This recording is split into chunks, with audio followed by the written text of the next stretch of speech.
Hola, este es el video de capacitores de electricidad y magnetismo. Y bueno, los capacitores son dos conductores separados que suelen denominarse placas, aunque no sean realmente planas. Pero en estas la diferencia de potencial entre ambas placas es proporcional a la cantidad de carga que hay en las placas, y esta constante de proporcionalidad se le denomina capacitancia.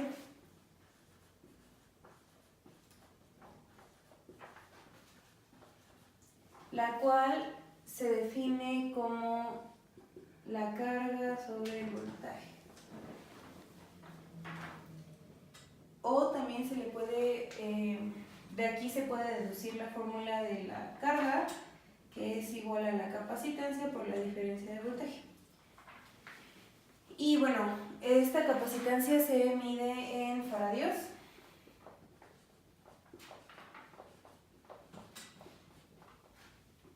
Que equivale a un coulomb sobre un volt.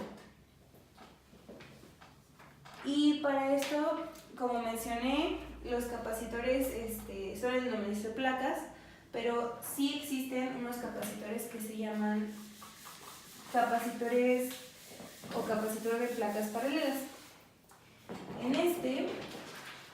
las placas, vamos a imaginárnoslas así más o menos.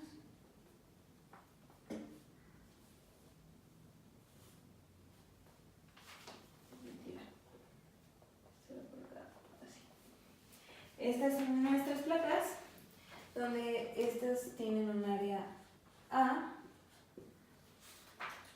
Y bueno, hay una diferencia de potencial, es decir, una diferencia de voltaje entre ambas placas.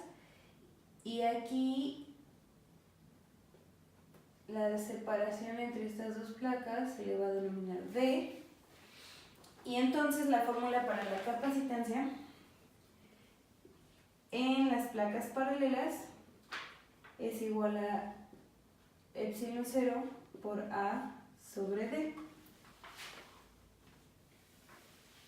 Ahora, también tenemos otro tipo de capacitor, que es el cilíndrico.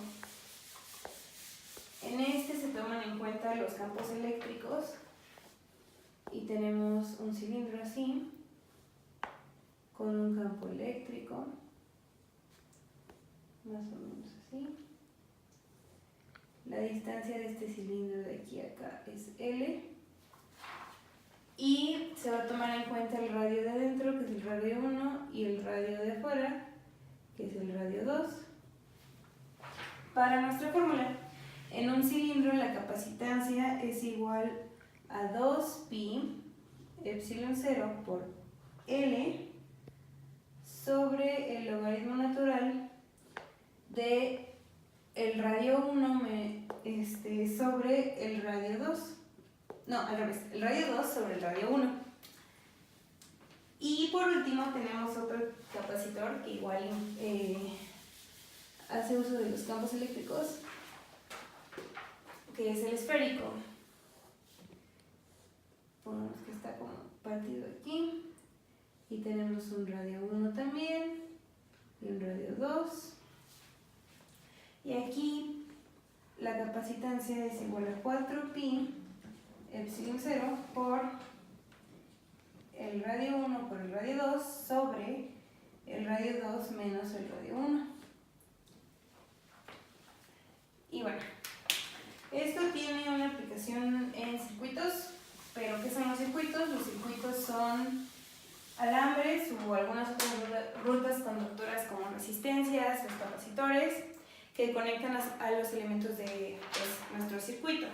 En circuitos, el símbolo para un capacitor es así. Y en circuitos pueden haber capacitores en paralelo y en serie.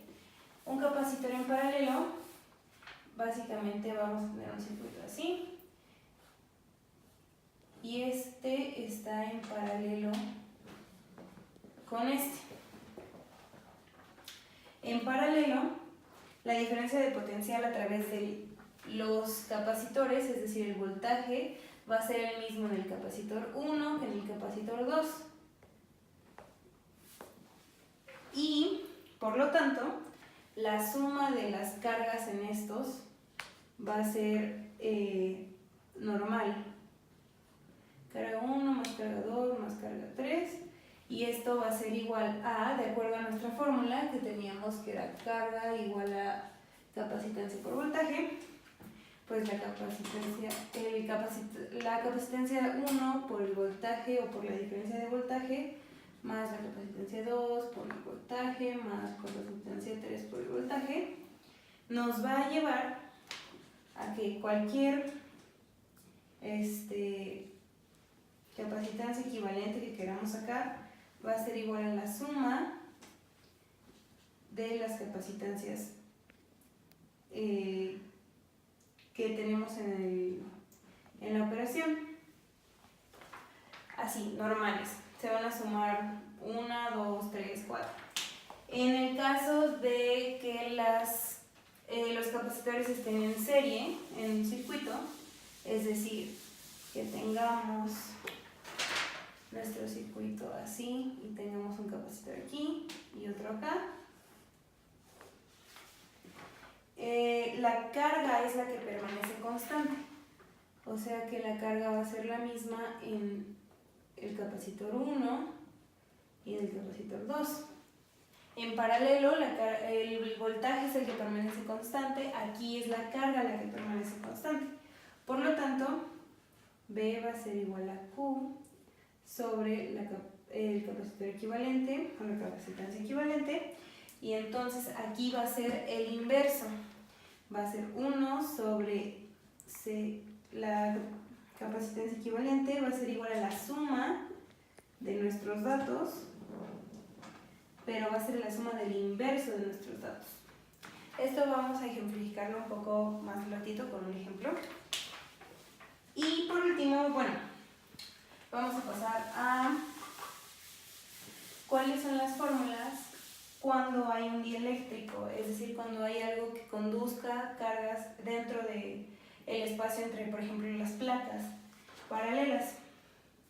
Entonces aquí, cuando hay un dieléctrico entre ambas placas o entre el cilindro y la esfera, nuestro campo eléctrico va a quedar igual a el campo eléctrico del aire o la permisividad del aire sobre K, que es igual a Q sobre epsilon por A, donde la permitividad más bien es igual a K por epsilon 0. K es la constante dieléctrica. Por lo tanto, nuestra fórmula del voltaje va a ser diferente porque ahora va a ser el campo por distancia.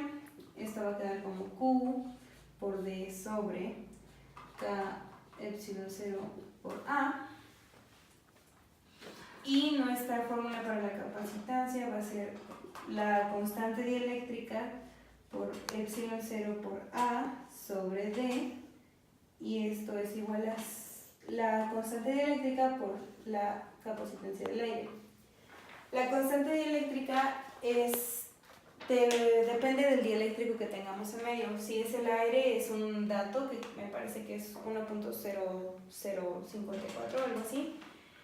Y va a variar, por ejemplo, si le ponemos madera, va a ser otra constante y así sucesivamente. Por último, ahora sí, la energía almacenada está relacionada con el trabajo. El trabajo está dado por el trabajo que realiza una batería, está dado por la diferencia de voltaje y una carga que es igual a la carga sobre la capacitancia por dQ. Por lo tanto, si desarrollamos toda esta ecuación, nos va a quedar que el trabajo total va a ser igual a 1/2 de Q cuadrada sobre C. Y bueno, este trabajo se almacena como energía potencial, la cual es la energía almacenada del capacitor, y la energía potencial aquí va a ser 1/2 de Q por la diferencia de voltaje.